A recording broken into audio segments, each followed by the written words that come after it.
మీద వెళ్తుండే ఓ తల్లి ఇలా పలకరించింది.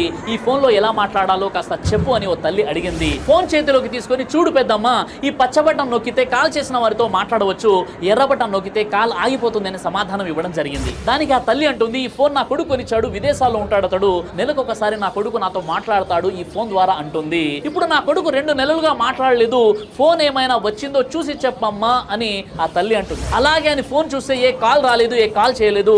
అలా చెప్పడానికి మనసు రాక అబద్ధం చెప్పాను. అమ్మా, నీ కొడుకు కాల్ చేశాడు అమ్మా, నువ్వు పచ్చ బటన్ నొక్కబోయి ఎర్ర బటన్ నొక్కావు, అందుకే కాల్ కట్ అయిపోయింది అని చెప్పాను. అప్పుడు ఆ తల్లి మొహంలో కొడుకు కాల్ చేశాడు అనే ఆనందం వెలిగిపోయింది. తల్లిదండ్రులకు దూరంగా వేరే ప్రాంతాల్లో ఉండే బిడ్డలు ఎవరైనా సరే మీ తల్లిదండ్రులతో మాట్లాడండి. అమ్మా అనే పిలుపు కోసం ఆ తల్లి ఎదురు చూస్తుందని గుర్తుంచుకోండి. నిన్నుగా ప్రేమించే గొప్ప వ్యక్తి, నీ ముఖం చూడకముందే, నీ స్వరము వినకముందే, నీ గుణం తెలియకముందే నిన్నుగా ప్రేమించే గొప్ప వ్యక్తి ఎవరైనా ఉన్నారంటే కేవలం తల్లి మాత్రమే కదా.